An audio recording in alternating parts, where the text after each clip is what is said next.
the Iran crisis of 2026. This is one of those moments where a conflict that's been simmering for years finally just explodes. And when it does, it puts the entire world on the brink. So today, we're going to break down exactly what happened and what it really means for all of us. So let's set the scene. The date you need to remember is February 28th, 2026. This is the day everything changed. You see, for years, there's been this shadow war, right? A conflict fought behind the scenes between Iran, the United States, and Israel. Well, on this day, it burst right out into the open. And it started with a bang. The Arms Control Association reported that the United States and Israel launched military strikes on Iran, killing Supreme Leader Ayatollah Ali Khamenei. I mean, just think about that. With that one single strike, years of covert conflict and failed diplomacy just ignited into open warfare. This wasn't just an attack. It was the trigger for a massive regional crisis. So what exactly happened on that day? Let's break down the first few moves in this incredibly dangerous new conflict. The initial reports painted a pretty clear picture.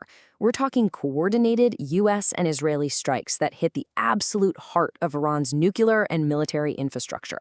Sites like the critical Natanz enrichment facility were targeted, and as we saw, Supreme Leader Khamenei and other senior officials were killed. Now, Iran's retaliation, it was immediate and it was widespread. Missile and drone attacks started targeting U.S. forces and hitting allied nations like Kuwait and the UAE. All of this military action was justified by one thing, a last resort to prevent what everyone feared most. And that brings us to the central question of this entire crisis. The official answer, for now, is no. International agencies have confirmed that Iran has not yet tested a nuclear device or built a weapon they can actually use. But, and you knew there was a but coming, right? This is a really crucial distinction. That doesn't mean they can't. And that's where this key idea comes in. Nuclear latency. Think of it this way. It's like having all the ingredients and the recipe to bake a cake in a really, really short amount of time, but you just haven't put it in the oven yet. Iran has the high-purity uranium, they have the know-how, and they have the missiles. And that is the strategic threat that has everyone so worried. So why does a conflict happening thousands of miles away matter to you? Well, it all boils down to two critical threats. One is nuclear, and the other is economic. It all starts with this number. For years, this has been the number that represents the point of no return. To build a nuclear bomb, you need uranium enriched to 90% purity. It's weapons grade. For years, international diplomacy was all focused on keeping Iran below that exact threshold. But by 2026, they had crossed that red line. And this single technical fact is what ultimately triggered the military action. Okay, now for the second number, and this one is going to have a direct impact on your wallet. Almost a third of the world's seaborne oil and gas passes through this one narrow strait, the Strait of Hormuz. And right now, it is an active conflict zone. Iran is targeting ships. Reports from the Congressional Research Service show airports and ports have been damaged, and shipping data shows hundreds of oil and LNG vessels are just stuck, too afraid to pass through. The economic stakes here are incredibly high. Analysts predict that even a short conflict will spike oil prices to $85 a barrel. If it drags on, we could see $100.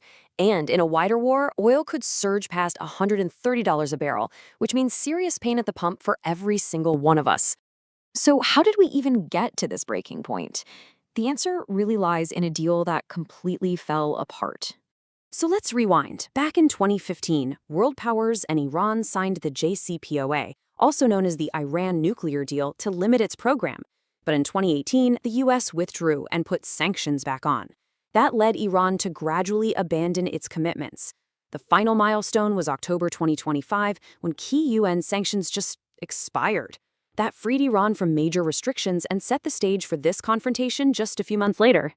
You know, to really understand the collapse of that deal, you have to understand the fundamental disagreement about Iran right here in Washington. In D.C., there are basically two completely competing philosophies.